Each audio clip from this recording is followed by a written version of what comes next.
Happy Monday, September 21st, 2020. It's National Pause the World Day, and boy, does that sound like a great plan. The top news story is, of course, tourism. For example, in Dublin, the lack of leprechauns looking to visit the Green Isle means produce is selling not nearly as well as it did just a few short months ago. This has also affected the island nation of Ireland. Due to a sagging tourism sector, there are few people using Airbnb, which means that rental prices for traditional leases have fallen. What a pinch of the luck for the Irish. Okay, that was a lie. That's obviously not the top news story. It's not the top news story, and I'm not going to delay it anymore. I got word while rendering Friday's episode that the Supreme Court Justice Ruth Bader Ginsberg had passed away. Now, you might have heard about that by now, or not. I don't know how you live. This could be your only source of news, and if so, you need to contribute to my Patreon to keep this going. You probably know the history. Way back in the wild election that was 2016, Justice Antonin Scalia died. That happened over 200 days before an election, but Senate Majority Leader Mitch McConnell says it was too close to an election to have Obama nominate a justice. Now, with 40-something days to an election, what do we expect? Do we expect him to be consistent? Fuck no. Consistency is a farce, and hypocrisy is a feature of conservative thinking. It's not a bug. Liberal belief holders do not have that luxury. With Ginsberg's death, we need to acknowledge lots of things, like the loss to women, the loss to Jewish people, to the friends and family of RBG, but we also need to reconcile her history with indigenous people, with her friendship with the late Scalia, her statements about Colin Kaepernick, her very white feminism, and the fact that she was a major figure in the broader U.S. imperial state.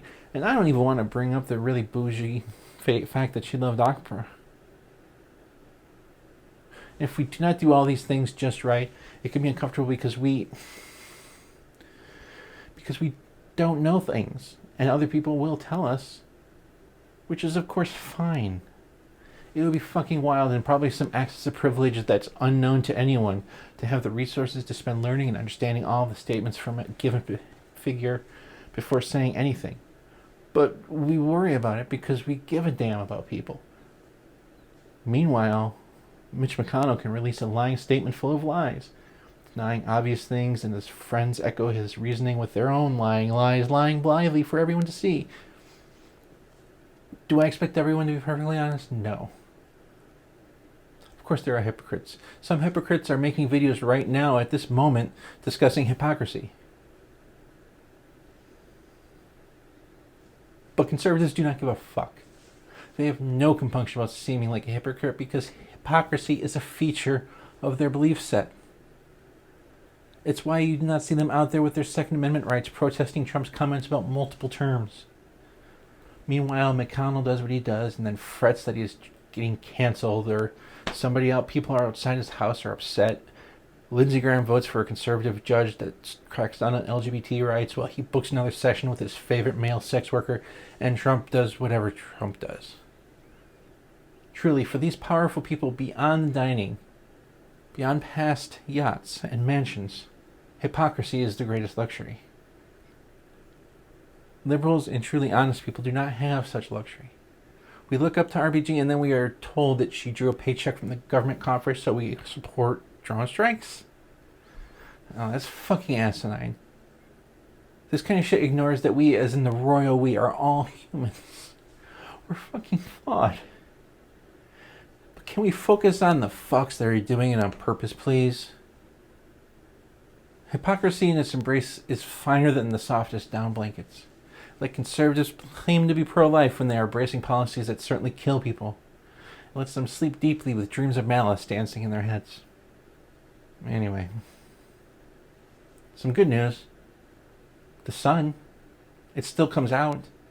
It's a giant flaming ball of plasma that gives us life. And it's going to get cooler for a few years as it has entered a particularly low point in activity in its sunspot cycle. Which means that it is less likely to kick up a mess with the coronal mass, which honestly would surprise no one this year. An event like that would blow up power grids, and combined with the drier weather, probably would cause more fires than we know what to do with, even with all the practice we've gotten. Scientists note that the sun still has not reached a temperature that would be comfortable for tourism. Sorry. A follow-up to last week's news story. Tropical storm Beta is expected to hit Texas. There are reports that 10-gallon hats are in short supply for bailing out the Lone Star State. And finally, in video game news, Microsoft, still sore that it couldn't buy TikTok before Walmart and Oracle got their claws into it, are going to buy ZeniMax Media, who owns Bethesda, id, and a dozen other related studios. So you can expect Skyrim to come out for Zune any day now.